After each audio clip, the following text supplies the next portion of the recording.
A big tradition here in East Tennessee means getting an early start on the Independence Day fun. Coming up in just a few hours, Gatlinburg will be the first community in the nation to celebrate the 4th with its midnight parade. Now tonight marks 50 years of this unique way to launch the holiday weekend. Already, people starting to gather along the parkway. You see it there. If you've ever experienced the event, you know there's plenty of people jockeying for that good viewing spot. Spectators have lined the route already with their lawn chairs, well, reserving that area to sit. I did some research online and I saw that there's going to be a lot of people, so I figured we weren't in Gatlinburg before, we'll just come early and we can check out shops and everything as we wait for the parade. You know, leading this year's parade, rising country star Logan Crosby serving as Grand Marshal. You can expect to see patriotic floats, marching bands, military salutes, and giant balloons. Of course, all that's just the start of Gatlinburg's Independence celebrations. It picks up again tomorrow, leading up to a drone show and fireworks display around 22 hours after the midnight parade. The drone show will start at 9:50 tomorrow night. Drones will launch from the convention center and will display patriotic themes. Gatlinburg's fireworks will follow at 10 o'clock. Here in Knoxville, City's Festival on the 4th begins at 5 p.m. As always, there's going to be live music, family fun events down at World's Fair Park. This leads up to Knoxville's fireworks display, which will begin right around 9:45. And there are a lot of other 4th of July events happening all across the area tomorrow. To find an event happening near you, just look for this story on our website at WATE.com. Meanwhile, a family facing a big loss blamed on fireworks. It happened yesterday in Union County. Behind me, what you're looking at here is the damage done to this home. It is now left in ruins. This happening in Maynardville, just off Highway 33.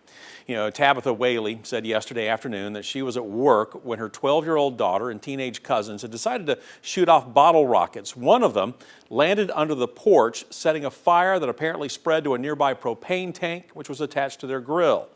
While the children ran to the neighbor's house for help, by the time the fire department arrived, the home was already up in flames. I'm a single mom.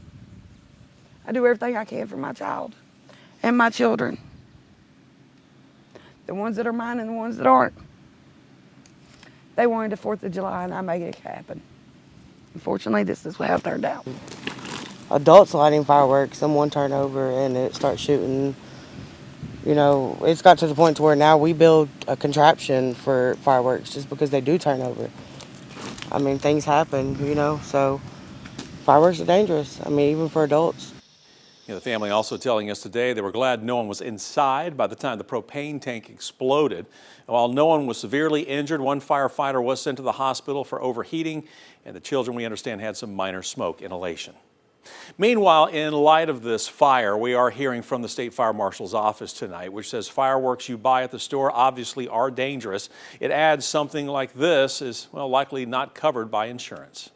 Likely there is an exception in your homeowner's policy that if you're using fireworks in a community where fireworks are banned, the cost of replacements and the cost of repairs are going to be things that you cover and not your insurance company. You know, if you want to see fireworks on the 4th, the Fire Marshal's office recommends seeing a professional fireworks show. Local police chief tonight responding to the indictment against a former officer. That indictment against a former Oakidge police officer includes 23 counts of official misconduct.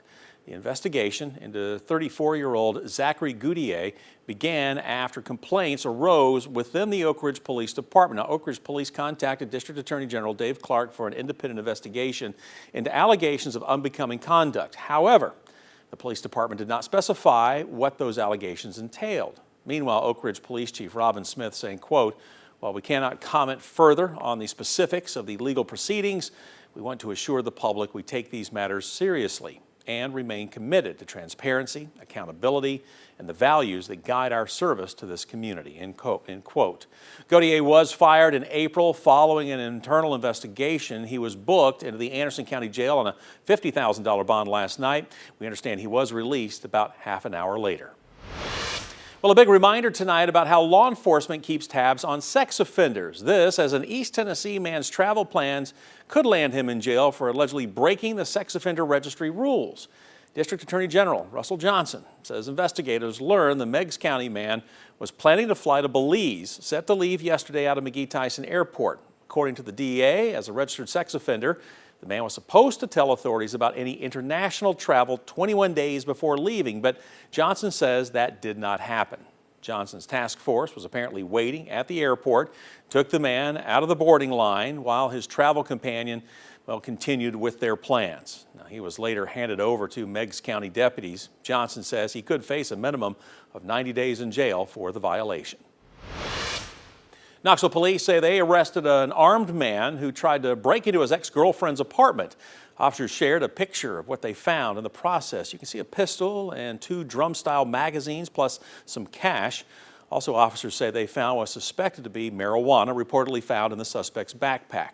The arrest happening yesterday afternoon in East Knoxville on Mansion Avenue. That's where we're told the 25-year-old Elijah Cotner ran away, but officers managed to catch up and make an arrest. Cotner is charged with aggravated burglary plus drug and gun charges.